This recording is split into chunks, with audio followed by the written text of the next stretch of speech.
Hey guys, कैसे हैं आप सब। I hope you are doing well. I am Sandeep, welcome to C circle. तो आज हम डिस्कस करेंगे जो हमारा टेस्ट नंबर है vision IAS 2021 test series number ये 19 का। ये आज सेकंड पार्ट है, ठीक है। इसका फर्स्ट पार्ट हम लोगों ने सॉल्व कर लिया था। तो मैं थोड़ा सा बाहर भी चला गया था और थोड़ी दिक्कत भी आ गई थी, तो इसीलिए थोड़ा ये मैं आपका जो ये टेस्ट सीरीज है ये सॉल्व नहीं करवा पाए इधर। और अब टेस्ट सीरीज है भी नहीं, उसके PDF भी हमारे पास 2 ही हैं और बाकी नहीं है, ठीक है। तो उनको जैसे वो आते रहेंगे उसी तरह हम लोग अपनी सॉल्व करते रहेंगे, ठीक है। तो अभी 2-3 टेस्ट सीरीज है, मतलब 20, 21 और 22 3 है, तो वो धीरे धीरे कर लेंगे, तब तक आगे के आ जाएंगे, ठीक है। तो अगर वीडियो अच्छा लग जाए तो उसको लाइक वाइक कर दीजिएगा थोड़ा सा, ठीक है। तो चलते हैं क्वेश्चन नंबर 51 पे। तो इसमें कहा गया है कि अंतर्राष्ट्रीय नवीकरणीय ऊर्जा एजेंसी यानी इरेना के बारे में बताना है कि कौन सा स्टेटमेंट इसमें सही है। तो फर्स्ट है कि यह एक बहुहितकारक संगठन है जो नवीकरणीय ऊर्जा के क्षेत्र में शिक्षाविदों और कारपोरेट को प्रोत्साहित करता है, ठीक है।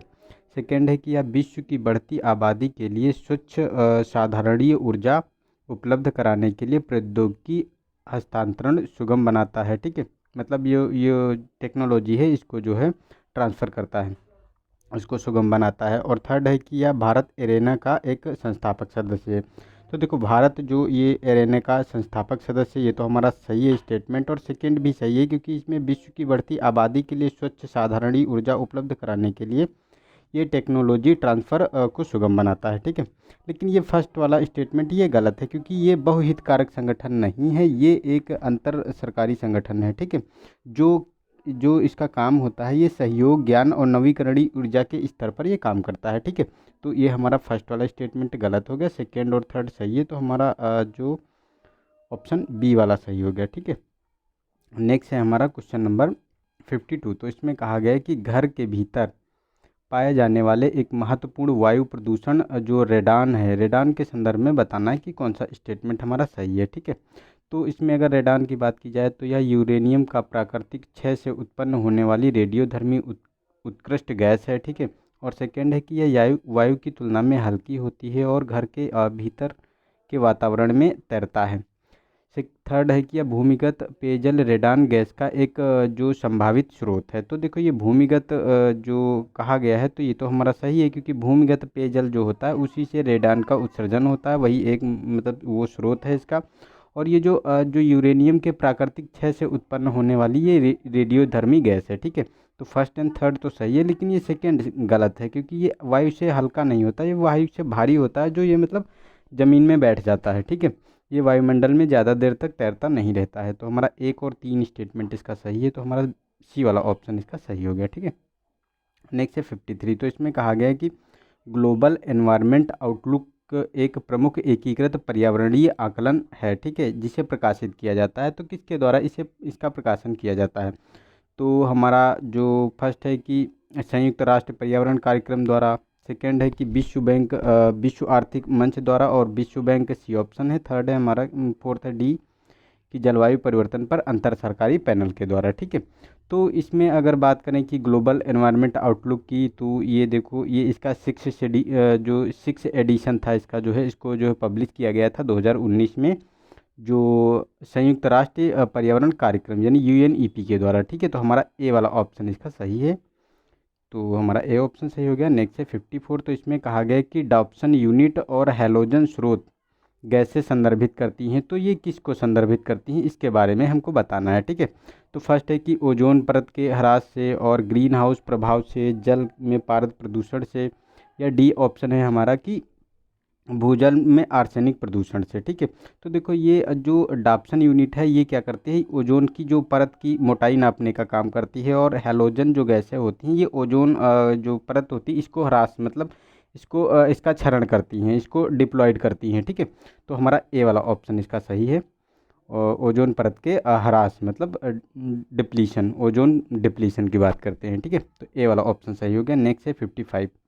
तो इसमें कहा गया कि भारत सरकार द्वारा निम्नलिखित में से किस उद्देश्य से हाथी परियोजना आरंभ की गई थी। तो फर्स्ट है कि यह हाथियों और उसके परिवार और गलियारों की रक्षा करने के लिए। सेकंड है कि मानव पशु संघर्ष के मुद्दों का समाधान करने के लिए।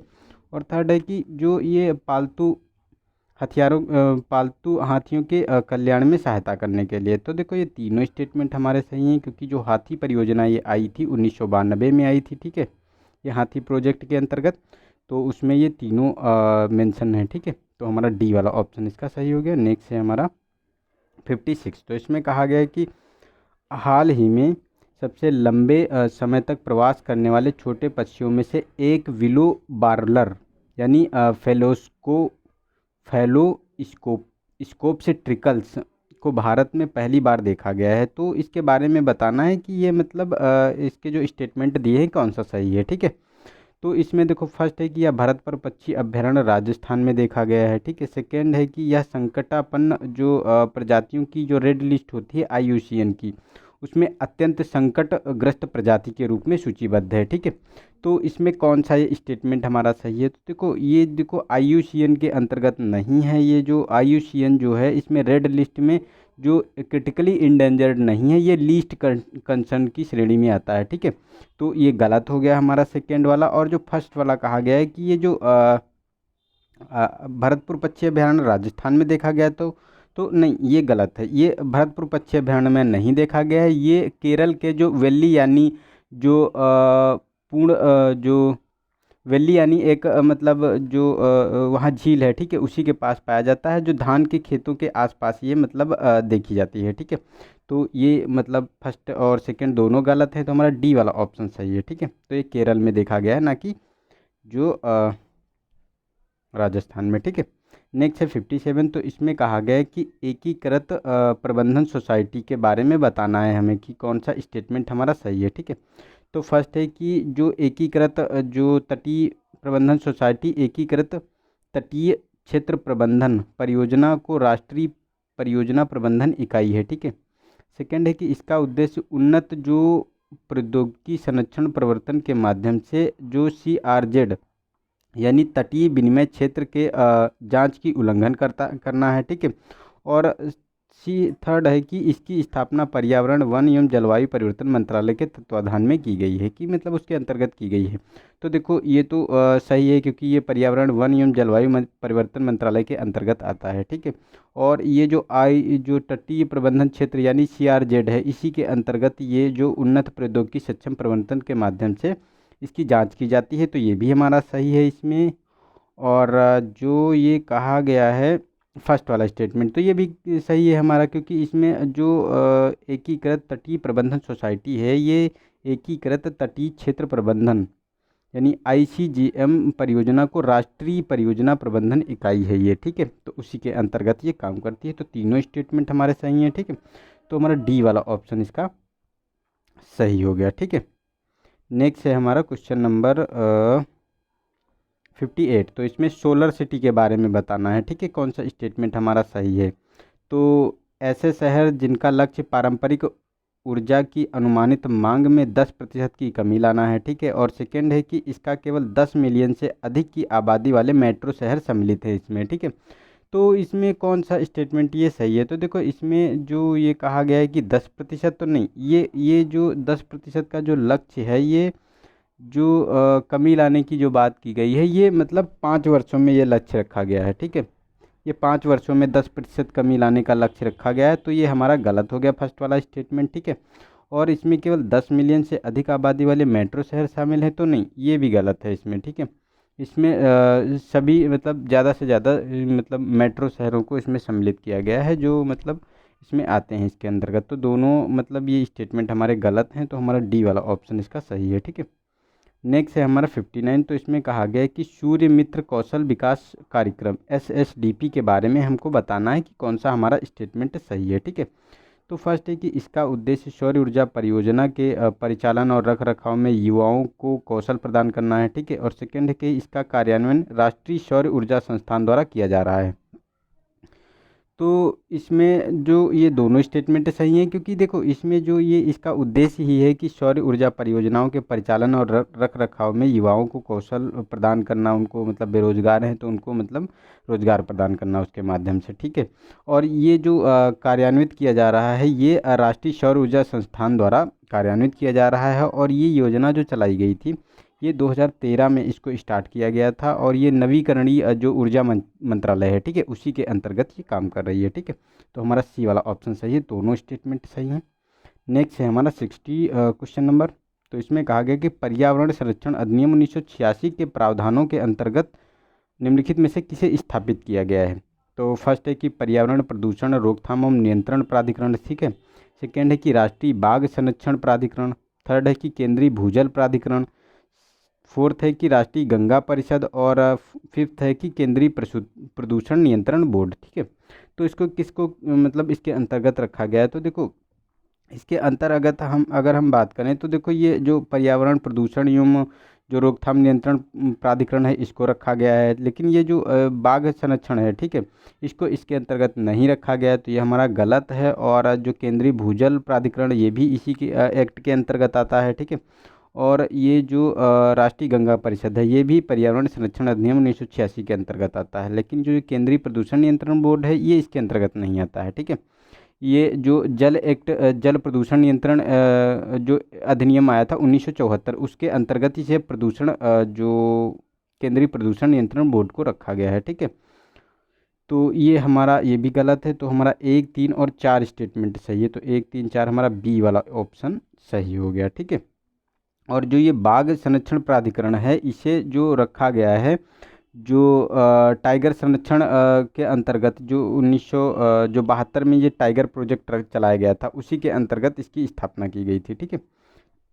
तो हमारा ये सारे जो हम देख लीजिए, ठीक है। नेक्स्ट है 61। तो इसमें कहा गया है कि अमोनिया को वायु और जो अमोनिया है इसे वायु जलीय प्राणियों और नाइट्रोजन प्रदूषण का मुख्य स्रोत माना जाता है, ठीक है। तो अमोनिया के स्रोत के बारे में बताना है हमको, ठीक है, कौन कौन से हैं। तो उर्वरक प्रदूषण है और पशुपालन है, जैव भार यानी बायोमास का दहन है, पेट्रोल से चलने वाली कारें हैं, ठीक है। तो अमोनिया का देखो कुछ न कुछ मात्रा इन सभी चीज़ों से निकलता है, फर्टिलाइज़र में तो होता ही है, पशुपालन से भी निकलता है, जैव भार जो मतलब जो बायोमास होता है वो जब जलता है तब भी निकलता है, और पेट्रोल से चलने वाली जो कारें होती हैं, ठीक है, उससे भी अमोनिया निकलता है कुछ न कुछ मात्रा में, ठीक है। तो हमारे चारों स्टेटमेंट सही हैं, तो हमारा डी वाला ऑप्शन इसका सही है, ठीक है। नेक्स्ट है हमारा क्वेश्चन नंबर 62, ठीक है। तो इसमें कहा गया कि संकटपूर्ण वन्य जीव आवासों को वन अधिकारों की मान्यता के अंतर्गत अधिसूचित किया जाता है, ठीक है। तो इसके बारे में बताना है कि कौन सा हमारा स्टेटमेंट सही नहीं है, ठीक है। तो फर्स्ट है कि ये जो कहा गया है कि संकटपूर्ण वन्य जीव आवासों को ऐसे किसी भी वनाच्छादित क्षेत्र के रूप में परिभाषित किया जा सकता है जिसमें केवल संकटापन्न प्रजातियां पाई जाती हैं, ठीक है। और सेकेंड है कि जनजातीय कार्य मंत्रालय संकटापूर्ण वन्यजीव जो आवासों को निर्धारण और उनकी पहचान करते हैं, ठीक है। तो उसके बारे में हमको बताना है। तो देखो ये अगर उनके बारे में बात करें तो दोनों स्टेटमेंट गलत हैं, ये दोनों के दोनों, क्योंकि इसमें क्या होता है कि जो ये अनुसूचित जाति और अन्य गैर जो परंपरागत वन न्यासी एक्ट 2006 का आया था, ठीक है। 2006 का जो एक्ट था उसी के अंतर्गत इसकी जो जो संकटापन्न जो वन्य जीव होते हैं और उनके आवास होते हैं उनका निर्धारण किया जाता है। और ये जो मतलब किया किसके अंतर्गत जाता है, तो ये पर्यावरण संरक्षण एक्ट जो है, ठीक है,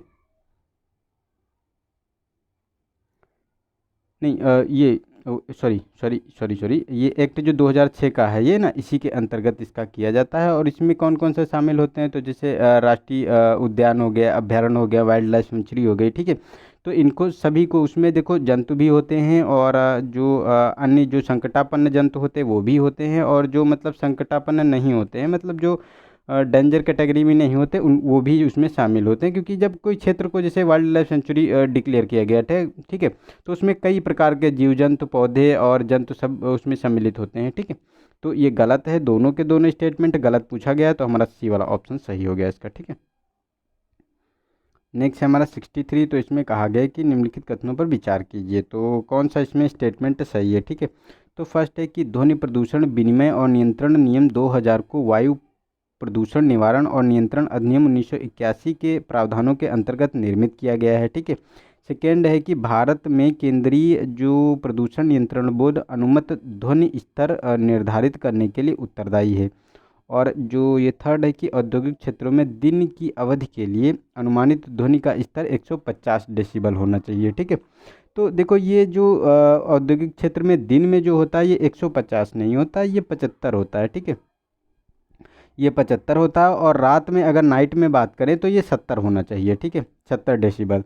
तो ये गलत है हमारा स्टेटमेंट। और जो ये फर्स्ट सेकंड वाला कहा गया तो सेकंड में सही है, क्योंकि भारत में नियंत्रण प्रदूषण बोर्ड अनुमत ध्वनि स्तर निर्धारित करने के लिए उत्तरदायी है। तो हमारा सेकंड स्टेटमेंट सही है, लेकिन फर्स्ट वाला गलत है, क्योंकि ये जो ध्वनि प्रदूषण को भी नियमित करने के लिए जो ये 2000 में ये नियम बनाए गए थे, नियम 2000 जो बनाया गया था, ये जो पर्यावरण संरक्षण एक्ट 1986 का था। ठीक है, उसी के अंतर्गत इसको बनाया गया था, ना कि जो 1981 के अंतर्गत। ठीक है, तो ये भी हमारा गलत हो गया। तो हमारा सेकंड स्टेटमेंट केवल इसमें सही है, तो बी ए वाला ऑप्शन सही हो गया इसमें। ठीक है,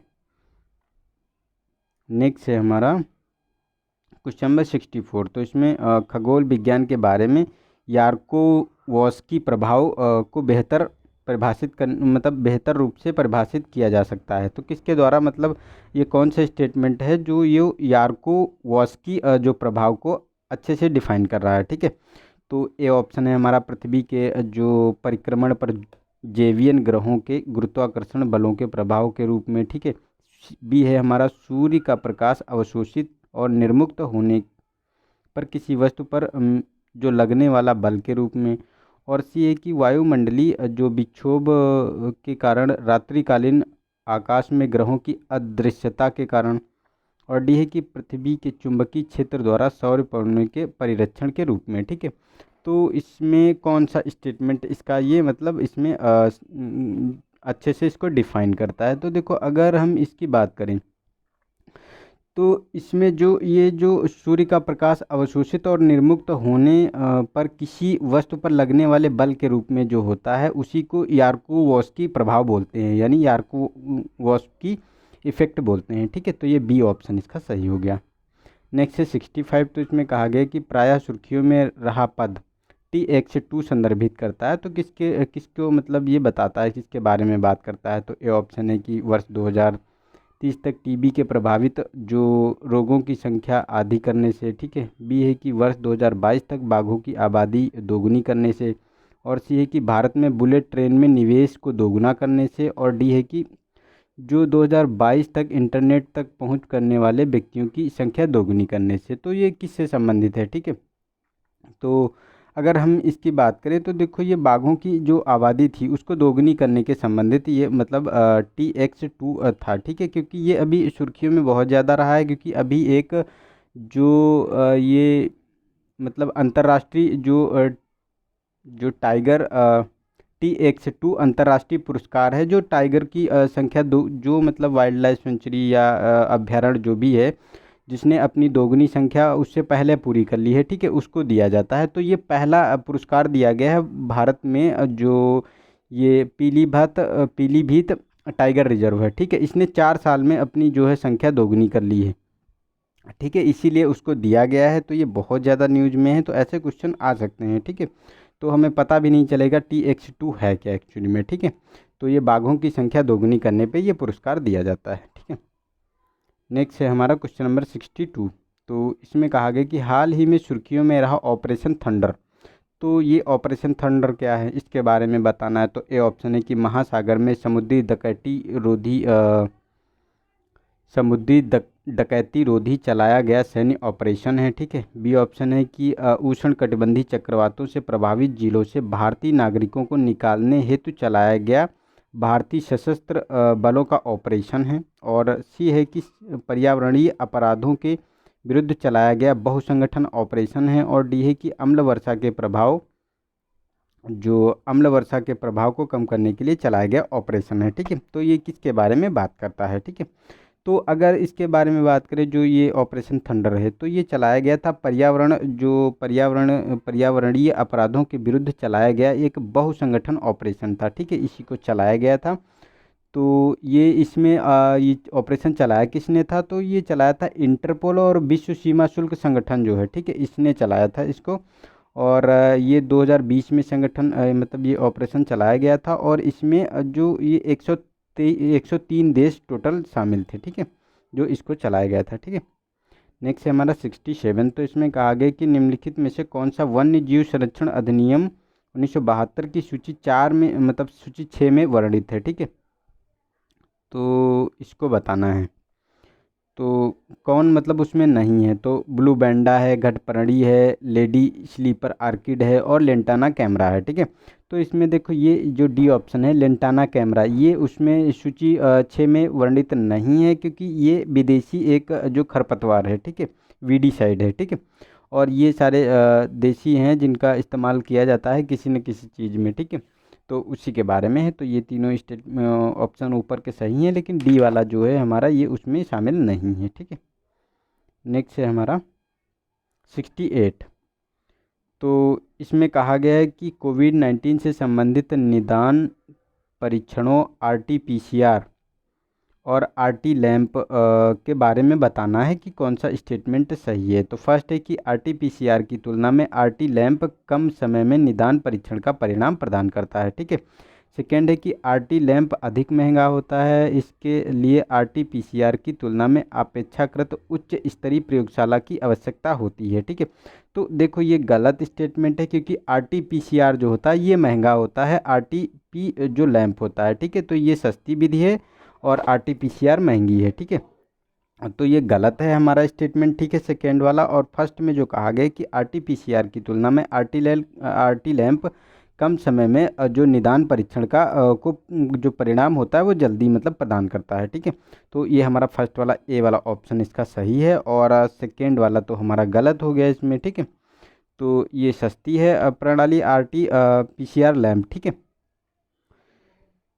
तो नेक्स्ट है हमारा क्वेश्चन नंबर 69। तो इसमें कहा गया है कि ट्रिस्टन द कुना द्वीप, जो विश्व की सर्वाधिक दूरस्थ मानव बस्ती का निवास स्थल है, को हाल ही में सबसे बड़ा पूर्ण रूप से संरक्षित समुद्री भंडार घोषित किया गया है। ठीक है, तो ये किस महासागर में स्थित है। ठीक है, तो उसके बारे में बताना है। तो ए ऑप्शन है कि हमारा हिंद महासागर, बी है कि प्रशांत महासागर, सी है अटलांटिक महासागर और डी है आर्कटिक महासागर। ठीक है, तो अगर इसकी बात करें तो देखो इसका सी ऑप्शन सही है, जो अटलांटिक महासागर है, दक्षिणी अटलांटिक। ठीक है, वहीं पे ये पाया जाता है, और ये ब्रिटेन का ट्रिस्टन द कुना ये एक द्वीप है। ठीक है, जिसे अभी बहुत समुद्री भंडार घोषित किया गया है, संरक्षित समुद्री भंडार घोषित किया गया है। ठीक है, नेक्स्ट है हमारा क्वेश्चन नंबर 70। तो इसमें कहा गया कि हाल ही में सुर्खियों में रहा टाइग्रे संघर्ष के बारे में बताना है, ये कि मतलब कहाँ पे हुआ था। तो ए ऑप्शन है इथोपिया है, मिस्र है, सूडान है, इराक है। ठीक है, तो देखो ये ए ऑप्शन है, ये बहुत ज़्यादा न्यूज़ में था, चर्चा में था। वहाँ एक मतलब एक जनजात थी, उस पर उन्होंने अपना एक पैरेलल सरकार बना ली थी। ठीक है, इथोपिया में एक कम्युनिटी थी, तो उन्हीं के संबंध में ये इथोपिया सरकार ने वहाँ पे सैन्य कार्रवाई की थी, उसी के संबंध में बहुत लोगों की मृत्यु भी हो गई थी उसमें। ठीक है, तो वो बहुत ज़्यादा मतलब ये इथोपिया का एक स्थान है। ठीक है, नेक्स्ट 71। तो इसमें कहा गया कि महासागरीय अम्लीकरण के बारे में बताना है। ठीक है, कौन सा स्टेटमेंट सही है। तो फर्स्ट है कि यह महासागर के पीएच मान में वृद्धि को संदर्भित करता है। सेकेंड है इससे महासागर में कार्बोनेट आयनों की मात्रा में कमी आती है। ठीक है, तो अगर बात करें तो देखो कार्बोनेट आयनों की मात्रा में कमी तो आती है महासागर में। ठीक है, तो हमारा सेकेंड वाला स्टेटमेंट तो सही है, लेकिन पीएच मान में वृद्धि को संदर्भित करता तो नहीं, ये अम्लीकरण होता है। ये पीएच मान क्या होता है, जो 7 से कम होता है। ठीक है, उसे जो मतलब 7 से कम पीएच मान जिसका होता है वो अम्लीय होता है, और 7 से ज़्यादा होता है वो क्षारीय होता है। तो इसका 7 से कम होता है। ठीक है, तो ये मतलब अम्ल में वृद्धि करता है, ना कि पीएच मान में। ठीक है, तो ये अम्लीकरण अम्ल को दर्शित करता है, तो ये कम होती है इसकी, ना कि वृद्धि होती है। तो हमारा सेकेंड स्टेटमेंट इसका सही है, बी ऑप्शन सही हो गया। नेक्स्ट है हमारा क्वेश्चन नंबर 72।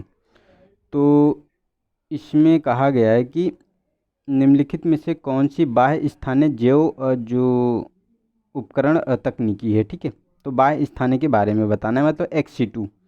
तो इसमें बायो स्प्रेइंग है, बायो पाइल्स है, बायो वेंटिंग है, लैंड फार्मिंग है। ठीक है, तो इसमें अगर हम जो बाह्य स्थानीय की बात करें, ठीक है, तो इसमें देखो लैंड फार्मिंग है, इसको जो XC2 के अंतर्गत जैव उपचारण की विधि के रूप में जाना जाता है। ठीक है, और ये बायोपाइल्स है, इसको भी इक्सिटू के बारे में, ये इक्सिटू है, ठीक है। लेकिन जो ये बायो स्पार्जिंग और बायोवेंटिंग है ये इन सिटू है, ठीक है। तो ये दोनों हमारे स्टेटमेंट गलत हो गए, 2 और 4 इसमें सही है, तो हमारा बी वाला ऑप्शन सही है, ठीक है।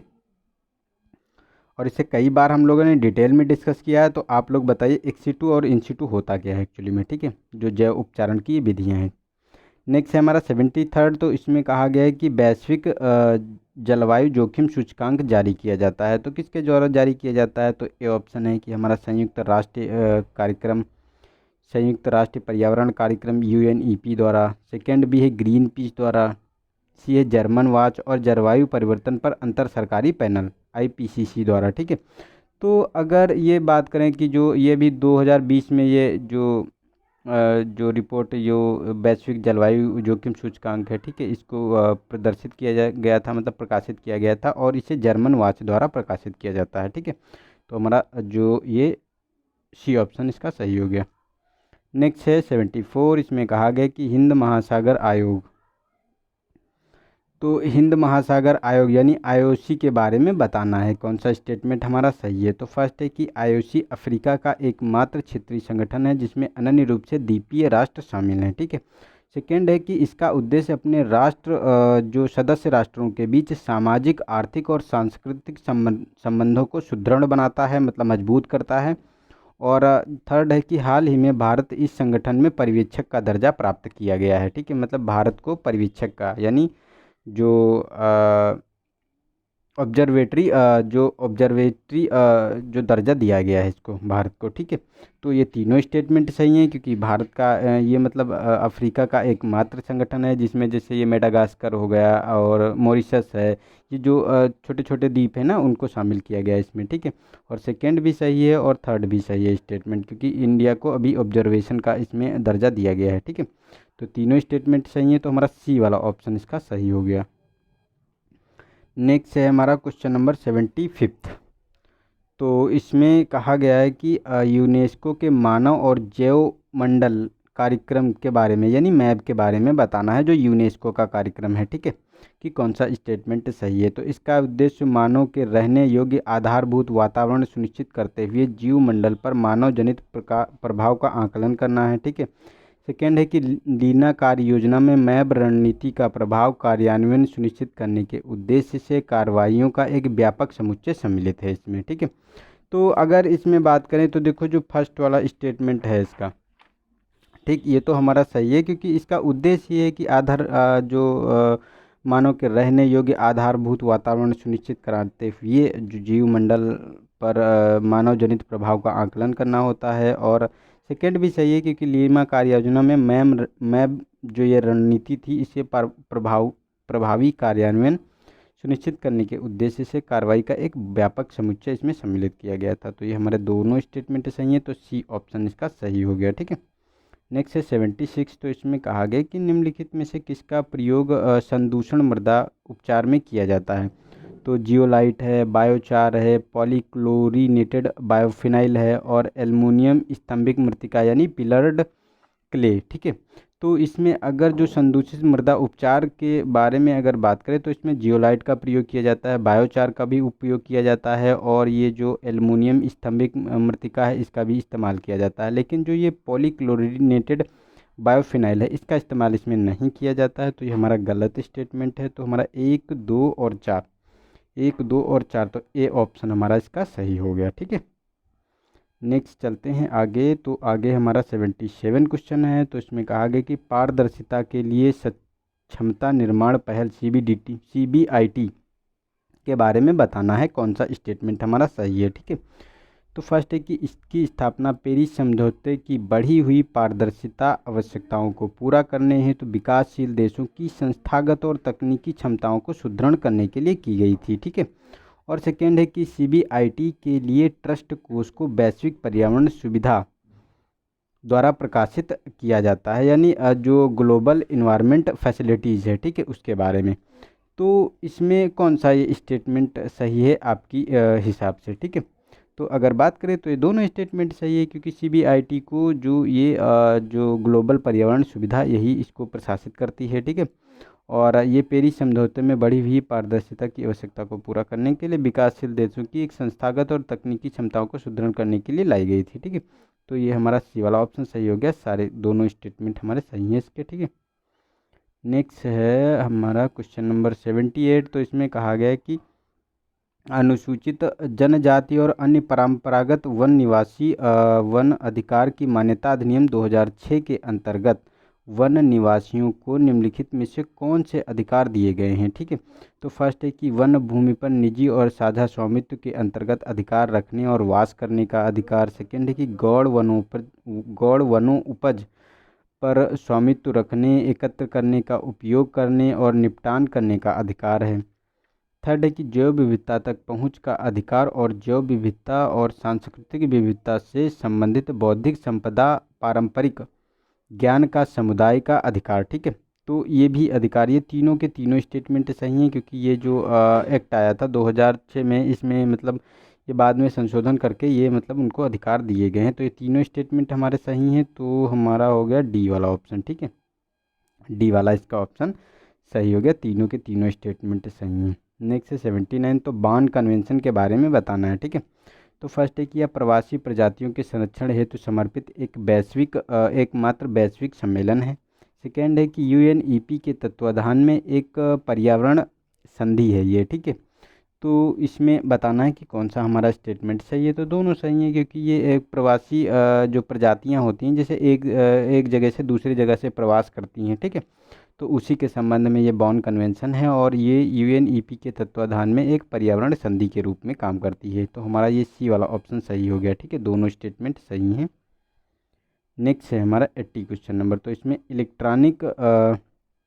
Electronic vaccine intelligent network eVIN के बारे में बताना है। ठीक है, तो फर्स्ट है कि इसे कोविड-19 वैक्सीन की आपूर्ति श्रृंखला की निगरानी करने के लिए विश्व स्वास्थ्य संगठन WHO द्वारा विकसित किया गया था। और सेकेंड है कि भारत में यह स्वास्थ्य और परिवार कल्याण मंत्रालय द्वारा कार्यान्वित किया जा रहा है। ठीक है, तो देखो इसमें जो ये भारत और इसके बारे में बात की जा रही है, तो देखो सेकेंड वाला स्टेटमेंट तो सही है, क्योंकि जो ये स्वास्थ्य परिवार कल्याण मंत्रालय है, इसी के अंतर्गत नेशनल हेल्थ मिशन जो है, ठीक है, उसी के अंतर्गत इसको लागू किया जा रहा है electronic vaccine intelligent network eVIN. ठीक है, लेकिन ये फर्स्ट वाला स्टेटमेंट गलत है। ये मतलब WHO द्वारा नहीं विकसित किया गया है, ये स्वास्थ्य एवं परिवार कल्याण मंत्रालय भारत सरकार द्वारा जो इसे विकसित किया गया है। ठीक है, तो हमारा सेकेंड स्टेटमेंट सही है, फर्स्ट वाला गलत हो गया। नेक्स्ट है हमारा 81। तो इसमें कहा गया कि राष्ट्रीय स्वच्छ वायु कार्यक्रम के बारे में बताना है। ठीक है, तो फर्स्ट है कि इसका उद्देश्य 2017 को आधार वर्ष के रूप में रखते हुए 2024 तक PM10 और PM2.5 की सांद्रता को कम कर 20% की कमी लाना है। ठीक है, सेकेंड है कि इसका उद्देश्य शहरी और ग्रामीण दोनों क्षेत्रों में निगरानी केंद्र स्थापित करने की परिकल्पना की गई है। ठीक है, तो इसमें कौन सा स्टेटमेंट ये सही है इसके बारे में। तो देखो ये दोनों स्टेटमेंट सही हैं, क्योंकि जो PM10 मतलब PM10 है और 2.5 है, इसकी 20% की कमी की बात की गई है 2024 तक। ठीक है, ये राष्ट्रीय स्वच्छ पर्यावरण कार्यक्रम है उसी के अंतर्गत, और इसकी निगरानी जो शहरी और ग्रामीण दोनों क्षेत्रों में स्थापित की जा रही है। ठीक है, दोनों केंद्रों के द्वारा। तो ये दोनों स्टेटमेंट सही हैं, तो सी ऑप्शन इसका सही है। नेक्स्ट है 82। इसमें कहा गया कि निम्नलिखित कथनों पर विचार कीजिए। तो फर्स्ट है कि ज्वालामुखी विस्फोट के दौरान सल्फर के ऑक्साइड निर्मुक्त होते हैं। सेकेंड है कि धूम्र कोहरा में अम्ल वर्षा में सर्वाधिक योगदान सल्फर डाइऑक्साइड का होता है। और थर्ड है कि भारत के प्रमुख शहरों में राष्ट्रीय वायु गुणवत्ता सूचकांक के एक भार के रूप में सल्फर ऑक्साइड के स्तर का मापन किया जाता है। ठीक है, तो इसमें ये कौन से स्टेटमेंट सही है। तो देखो अगर इसमें बात करें तो देखो ये तीनों स्टेटमेंट सही हैं, क्योंकि ज्वालामुखी का जो विस्फोट होता है उसमें सल्फर के ऑक्साइड इसमें निर्मुक्त होते हैं, अन्य भी गैसें होती, मीथेन भी होता है, कार्बन डाइऑक्साइड भी होता है, और ये सारे मतलब इसमें देखने को मिलते हैं। ठीक है, और धूम्र कोहरा और अम्ल वर्षा में सर्वाधिक योगदान सल्फर डाइऑक्साइड का ही होता है। ठीक है, और भारत में जो शहरों में जो राष्ट्रीय वायु गुणवत्ता सूचकांक के एक भाग के रूप में सल्फर के स्तर को भी मापा जाता है। तो इसमें देखो जो ये राष्ट्रीय वायु गुणवत्ता सूचकांक होता है, इसमें क्या होता है कि PM10 होता है, PM10 होता है, 2.5 होता है, नाइट्रस ऑक्साइड होता है, सल्फर डाइऑक्साइड होता है, ठीक है, कार्बन मोनोऑक्साइड होता है, ओजोन होता है, ठीक है, और ये अमोनिया होती है और लेड होता है यानी PB होता है, ठीक है। तो इन 8 तत्वों को शामिल किया जाता है इसमें, ठीक है। तो तीनों स्टेटमेंट सही है, तो हमारा ए वाला ऑप्शन इसका सही हो गया। नेक्स्ट है 83। तो इसमें कहा गया कि राष्ट्रीय नवीकरणीय कार्यक्रम के बारे में बताना है कि कौन सा स्टेटमेंट सही है। तो फर्स्ट है कि इस कार्यक्रम का समग्र उद्देश्य लोगों की भागीदारी के साथ वन संसाधनों का विकास करना। सेकेंड है कि यह राष्ट्रीय वनीकरण और पारिस्थितिकी विकास बोर्ड की एक प्रमुख योजना है, ठीक है। तो इसमें बताना है आपको कौन सा स्टेटमेंट सही है इसमें राष्ट्रीय वनीकरण कार्यक्रम के संबंध में।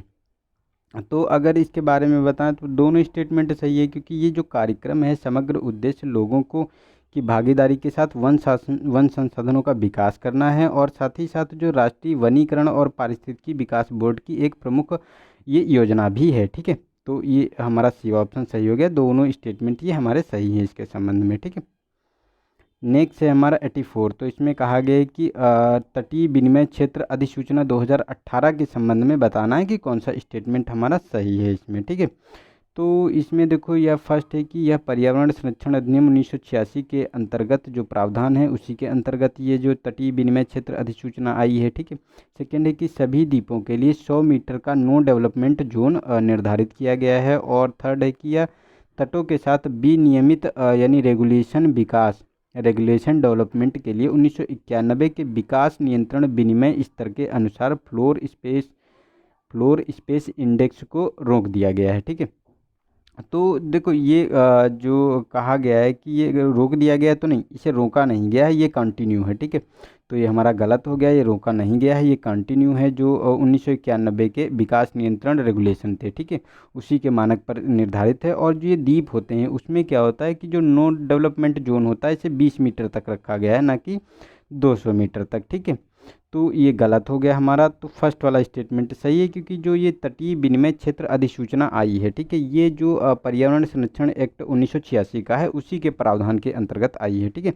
तो हमारा ए वाला ऑप्शन सही हो गया इसमें, ठीक है। नेक्स्ट है हमारा 85। तो इसमें मॉन्ट्रियल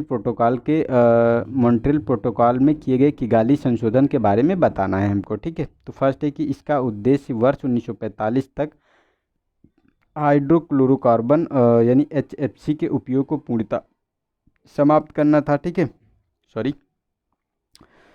और मतलब पूर्णतः समाप्त करना था। और सेकेंड है कि इस समझौते में साझे किंतु विभेदी कृत उत्तरदायित्व और संबंधित जो क्षमताओं के सिद्धांत को बनाए रखना था। और थर्ड है कि मॉन्ट्रियल प्रोटोकॉल में किगाली संशोधन 2019 लागू किया गया।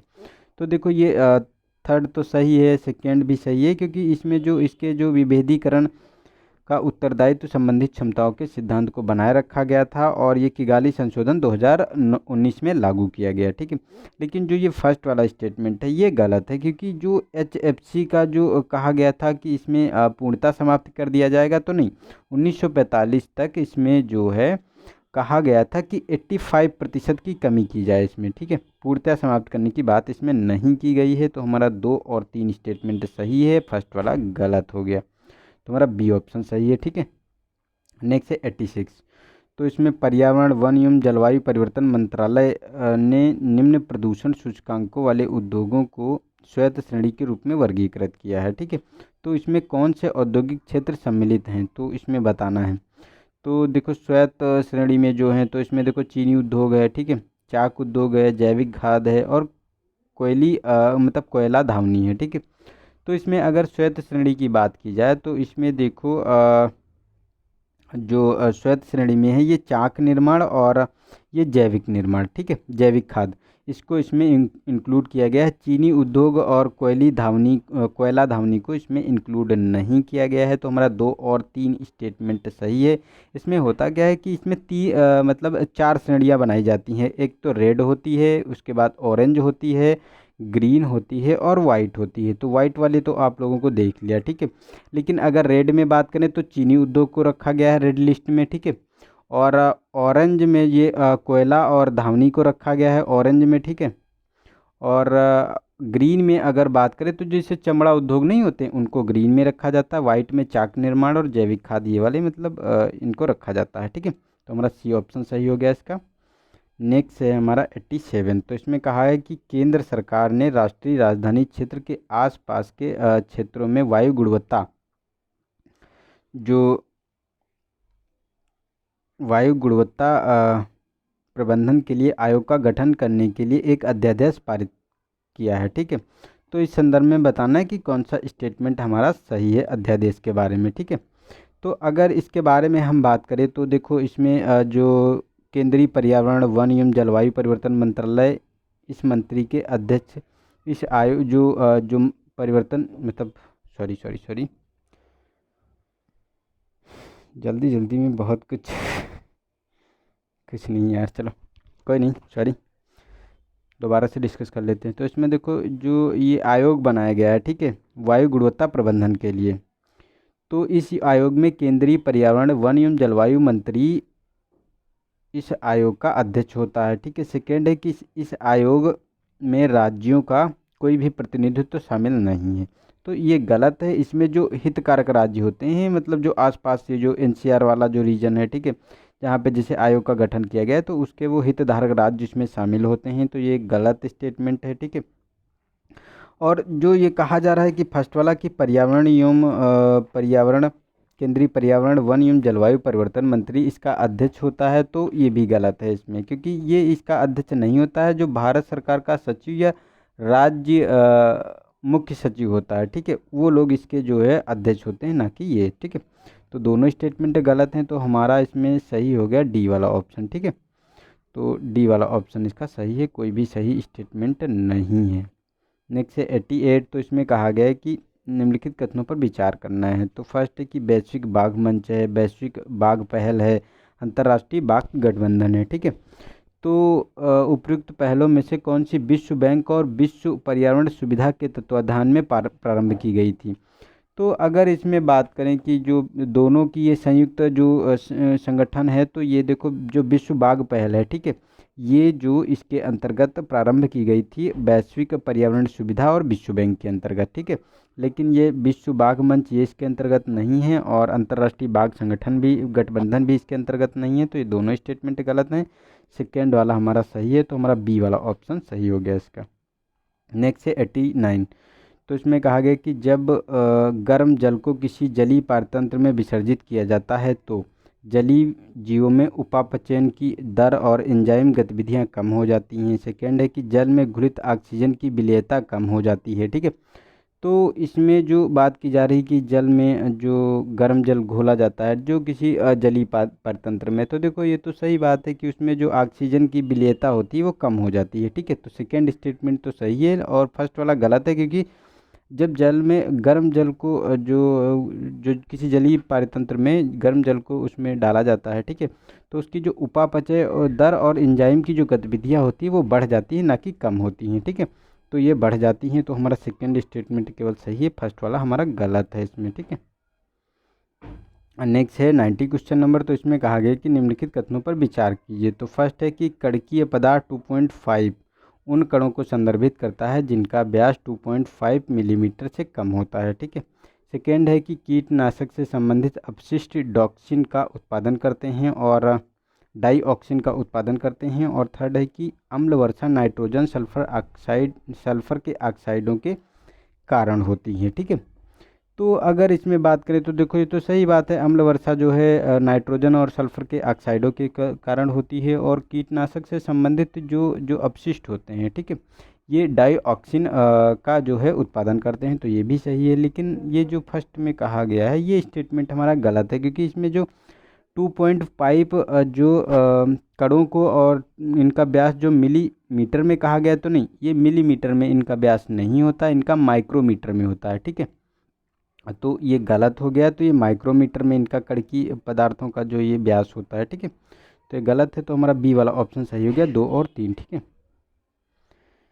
नेक्स्ट है हमारा 91, तो इसमें जैव विविधता विरासत स्थलों के बारे में बताना है, कौन सा स्टेटमेंट इसमें सही है। तो फर्स्ट है कि जैव विविधता विरासत स्थल जैव विविधता अधिनियम 2002 के अंतर्गत अधिसूचित हैं, और सेकेंड है कि राज्य सरकार स्थानीय निकायों से परामर्श करके जैव विविधता विरासत स्थलों की को अधिसूचित करती है। ठीक है, तो ये जो कहा गया है कि जो फर्स्ट वाला स्टेटमेंट तो ये तो सही है, क्योंकि जो जैव विविधता विरासत स्थल होते हैं, ये जो जैव विविधता अधिनियम आया था 2002, इसी के अंतर्गत इसको जो है परिभाषित किया जाता है, अधिसूचित किया जाता है। ठीक है, और ये सेकंड वाला स्टेटमेंट ये भी सही है, क्योंकि राज्य सरकारें जो स्थानीय जो सरकारें हैं उनसे परामर्श लेके इन जो विरासत स्थलों को अधिसूचित करती है, मतलब चयनित करती है। ठीक है, तो हमारा सी वाला ऑप्शन सही है, दोनों स्टेटमेंट सही हैं।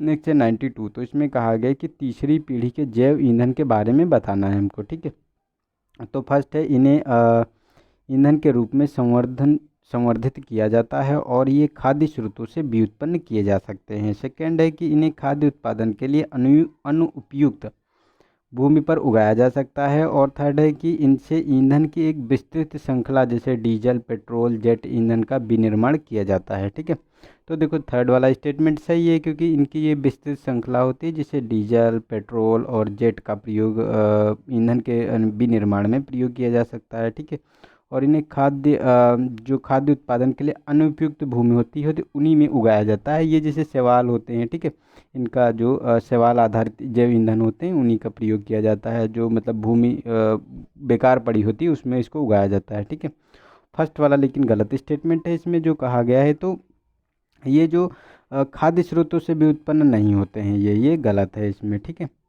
क्योंकि ये खाद्य स्रोतों से जो उत्पन्न होते थे, जो बायोडीजल होते थे, ठीक है, जैव ईंधन होते थे, ये फर्स्ट जनरेशन में जो होते थे, ठीक है, तब किया जाता था। अब उनसे नहीं किया जाता है, क्योंकि उससे क्या हुआ कि जब उससे हम बायोडीजल का प्रोडक्शन करने लगेंगे तो क्या होगा कि हमारे पास जितना भी खाद्य अनाज है वैसे भी खाने को उस समय दिक्कत हो रही थी हमको। ठीक है, खाने की आपूर्ति हम निर्यात करते थे विदेशों से, ठीक है, गेहूँ चावल वगैरह। ठीक है, तो अगर उससे हम डीजल बनाएंगे तो वो कैसे पूरा हो पाएगा, तो हमारे यहाँ जो भुखमरी की स्थिति पैदा हो जाएगी, तो इसके लिए उसको बंद कर दिया गया। ठीक है, तो सेकेंड और थर्ड सही है, तो हमारा बी वाला ऑप्शन इसका सही हो गया।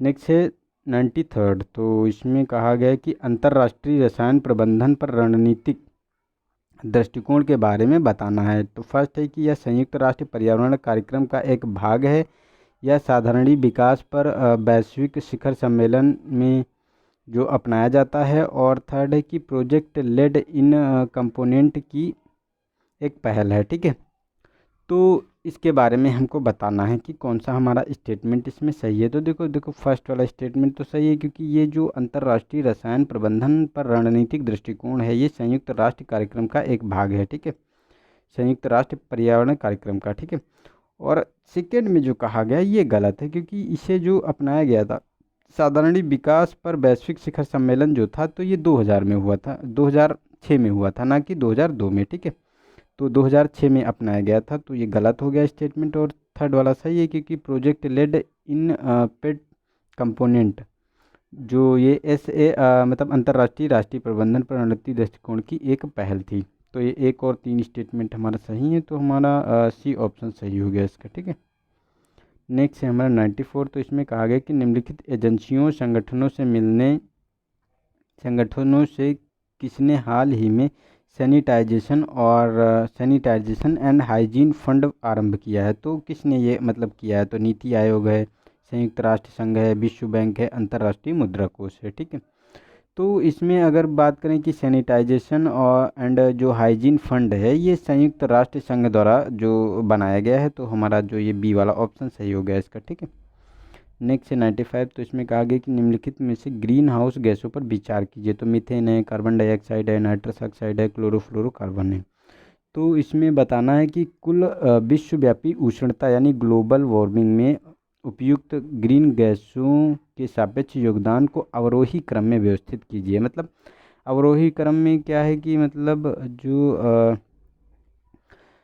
जो सबसे कम है पहले सबसे कम मतलब बढ़ते हुए क्रम में उसको बताना है। ठीक है, तो उसमें अगर बात करें तो देखो मीथेन की बात करें जो ग्लोबल वार्मिंग में इसका परसेंटेज होता है, तो ये 20% तक इसका योगदान होता है ग्लोबल वार्मिंग में। ठीक है, और कार्बन डाइऑक्साइड की बात करें तो इसका 60% होता है, सबसे ज़्यादा होता है इसका। और क्लोरोफ्लोरोकार्बन है, इसका आपको देखने को मिलेगा 6%, ये सब लगभग कम होता है सबसे। और ये जो नहीं, नाइट्रस ऑक्साइड, ओ सॉरी, नाइट्रस ऑक्साइड का 6% होता है, क्लोरोफ्लोरोकार्बन जो है इसका 14% होता है। ठीक है, तो अगर इसको बढ़ते क्रम में हमको लगाना है तो नाइट्रस ऑक्साइड पहले आएगा, उसके बाद क्लोरोफ्लोरोकार्बन हो जाएगा। तो 3 4 कौन सा है, 3 4 और 1 2, 3 4 1 2, तो हमारा सी वाला ऑप्शन इसका सही हो गया। ठीक है, नेक्स्ट है हमारा क्वेश्चन नंबर 96। तो इसमें कहा गया कि पर्यावरण संरक्षण के बारे में ग्लोइंग ग्लोइंग गान अभियान आरंभ किया गया था। तो ए ऑप्शन है कि प्रवाल भित्तियों के संरक्षण है, तो सेकेंड है कि ग्रीन हाउस गैसों के उत्सर्जन को कम करने हैं, तो सी है कि वैश्विक मरुस्थलीकरण का सामना करने हैं, तो डी है कि विश्व भर के प्रमुख शहरों के वायु गुणवत्ता में सुधार लाने के लिए। ठीक है, तो देखो ये ए वाला ऑप्शन सही है, क्योंकि ये प्रवाल भित्तियों के संरक्षण के लिए ग्लोइंग ग्लोइंग गान जो ये अभियान शुरू किया गया था। ठीक है, ताकि जो है प्रवाल भित्तियों को संरक्षित किया जाए, उनका जो उनके प्रति लोगों को जागरूक किया जाए कि जिससे उनका कम से कम जो है नुकसान हो सके। ठीक है, और उन्हें बचाया जा सके। नेक्स्ट है हमारा 97। तो इसमें कहा गया है कि प्रदूषण का उत्सर्जन नियंत्रित करने के लिए ऑटो वाहनों में उत्प्रेरक परिवर्तकों का प्रयोग किया जाता है। तो निम्नलिखित में से कौन सा उत्प्रेरक परिवर्तकों के संदर्भ में सही है। ठीक है, तो फर्स्ट है कि ऑटो वाहनों से संदर्भित कम, मतलब जो ऑटो वाहनों से उत्सर्जन कम करने के लिए के द्वारा ऑक्सीकरण या अपचयन अभिक्रिया दोनों का प्रयोग किया जाता है। सेकेंड बी है कि प्लेटिनम और पैलेडियम जैसी धातुओं के लेपित इनकी मध्यकोशीय संरचना होती है। और सी ऑप्शन है हमारा कि पेट्रोल में सीमा की उपस्थिति इन परिवर्तकों की दक्षता कम कर देती है। उपयुक्त में से कोई नहीं। तो कौन सा इसमें स्टेटमेंट जो उत्प्रेरक परिवर्तक के संबंध में सही नहीं है। ठीक है, तो इसमें देखो कोई भी जो स्टेटमेंट ये गलत नहीं है, इसमें सारे के सारे सही हैं, क्योंकि ये जो तो हमारा डी ऑप्शन सही हो गया, कोई भी उपयुक्त में से कोई भी नहीं, क्योंकि ये सारे स्टेटमेंट सही हैं। क्योंकि पेट्रोल में सीसा की उपस्थिति इन परिवर्तकों की दक्षता को कम करता है, ये भी सही है। पैलोडिक धातुओं के से लेपित होने पर इनकी मध्यकोशीय संरचना होती है, और ऑक्सीकरण उपचयन दोनों अभिक्रियाएं इसमें देखने को मिलती हैं उत्प्रेरक परिवर्तक के संदर्भ में। ठीक है, तो ये सारे सही हैं, तो गलत कोई भी इसमें नहीं है। ठीक है, नेक्स्ट है आज का सेकेंड लास्ट। तो इसमें कहा गया कि अपशिष्ट से ऊर्जा के रूपांतरण के लिए जैव मेथेनीकरण प्रक्रिया है। तो ए ऑप्शन है कार्बनिक और अकार्बनिक पदार्थों का वायवीय अपघटन, बी है केवल कार्बनिक पदार्थों का वायवीय अपघटन, केवल कार्बनिक पदार्थों का अवायवीय अपघटन, और कार्बनिक और अकार्बनिक पदार्थों का अवायवीय अपघटन। ठीक है, तो देखो इसमें जो कार्बनिक पदार्थ होते हैं इनका जो अवायवीय अपघटन होता है उसी को जो है जो अपशिष्ट से ऊर्जा का उत्पादन होता है। अपशिष्ट जो होता है, यानी जो कूड़ा कचरा या अपशिष्ट जो बचा हुआ अवशेष होता है उससे ऊर्जा को बनाया जाता है। ठीक है, तो हमारा जो सी ऑप्शन इसका सही हो गया। नेक्स्ट है 99। तो इसमें कहा गया कि प्रतिकारक वनारोपण निधि अधिनियम 2016 के संदर्भ में बताना है कौन सा स्टेटमेंट सही है। तो फर्स्ट है कि यह अधिनियम भारत की लोक लेखा निधि खाते के अंतर्गत राष्ट्रीय वनारोपण निधि की स्थापना करता है। सेकेंड है कि राष्ट्रीय निधि प्रतिकारात्मक वनारोपण के संबंध में प्राप्त भुगतान का 90% प्राप्त करेगी और शेष 10% राज्य निधियां प्राप्त करेंगे। ठीक है, थर्ड है कि यह राष्ट्रीय और राज्य निधियों का प्रबंधन करने के लिए राष्ट्रीय और राज्य प्रतिकारात्मक वनारोपण निधि प्रबंधन नियोजन प्राधिकरण भी स्थापित करता है। ठीक है, तो इसके बारे में बताना है कि कौन सा हमारा इसमें स्टेटमेंट सही है। ठीक है, तो अगर हम बात करें कि जो ये प्रतिकारात्मक और वनारोपण निधि अधिनियम 2016 का था, तो इसके संबंध में देखो फर्स्ट एंड थर्ड स्टेटमेंट तो सही है, लेकिन सेकेंड इसका गलत है, क्योंकि इसमें जो कहा गया है कि प्रतिकारात्मक वनारोपण के संबंध में प्राप्त भुगतान ये जो 10% होगा। ठीक है, और ये जो इसका जो शेष होगा वो राज्य से प्राप्त करेंगे, ये 90% होगा। ठीक है, तो ये अपोजिट कर दिया गया दोनों को है, तो ये हमारा गलत हो गया। और फर्स्ट सेकेंड सही है, क्योंकि लोक लेखा निधि के खाते के अंतर्गत राष्ट्रीय वनारोपण निधि की स्थापना की गई है, और ये क्या करेगा कि जो राष्ट्रीय और राज्य निधियों का प्रबंधन करने के लिए राष्ट्रीय राज्य प्रतिकारात्मक वनारोपण निधि प्रबंधन नियोजन प्राधिकरण की स्थापना भी की गई है। ठीक है, तो 1 और 3 स्टेटमेंट इसमें सही है हमारा, तो सी वाला ऑप्शन सही हो गया। ठीक है, नेक्स्ट है आज का लास्ट है हमारा क्वेश्चन, ठीक है। तो इसमें कहा गया कि भारत में प्लास्टिक अपशिष्ट प्रबंधन नियम 2016 के अनुसार निम्नलिखित में से कौन सा सही है। तो फर्स्ट है कि इन नियमों का उद्देश्य प्लास्टिक थैलियों की न्यूनतम मोटाई बढ़ाकर 100 माइक्रोन करना है, ठीक है। और सेकेंड है कि ये नियम नगर पालिकाओं और ग्रामीण क्षेत्रों दोनों पर लागू होंगे।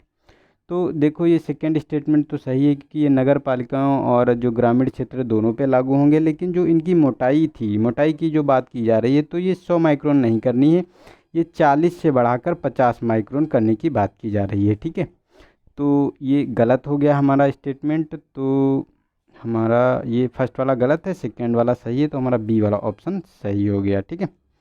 तो आई होप आप लोगों को वीडियो अच्छा लगा होगा, और अगर वीडियो अच्छा लगा है तो इसे लाइक वाइक कर दिया करो यार, शेयर वेयर कर दिया करो। अगर जैसे आपको फ़ायदा मिल रहा है तो आपके दोस्तों, फ्रेंडों और मित्रों को भी फ़ायदा मिल जाएगा, ठीक है। तो वो भी आपको दुआएं देंगे कि यार तुम्हारी वजह से मुझको ये चीज़ मिल गई, मेरा सिलेक्शन हो गया। बाय द वे अगर सिलेक्शन भी हो जाता है उनका, ठीक है, तो वो भी कहेंगे कि यार तुम्हारी वजह से तुमने ये चीज़ें शेयर की थी, मुझे उससे बहुत फ़ायदा मिला जिससे मेरा सिलेक्शन हो गया, ठीक है। तो यार जब ये फीलिंग, जब ये चीज़ कोई आपसे शेयर करेगा तो आपको बहुत ज़्यादा फ़ायदा मिलेगा। आपको जो रहेगा कि एक अंदर से जो खुशी मिलेगी ना, वो मतलब और किसी चीज़ से नहीं मिलती है, ठीक है। और इससे आपका जाता भी कुछ नहीं है, आप तो कुछ इनपुट भी नहीं दे रहे हैं, वो तो मैं ही कर रहा हूँ जो भी करना है, ठीक है। और फिर जैसी मर्ज़ी आपकी, आप करना चाहें तो करें, नहीं करना चाहें तो कोई इशू नहीं है, ठीक है। एंजॉय करते रहिए वीडियो को, ठीक है। और वीडियो देखने के लिए थैंक यू। अगर अच्छा हो तो फीडबैक ज़रूर दीजिएगा, ठीक है, अच्छा है या बुरा। तो आज के लिए इतना ही, मिलते हैं नेक्स्ट वीडियो में, तब तक के लिए नमस्कार, जय हिंद, जय भारत।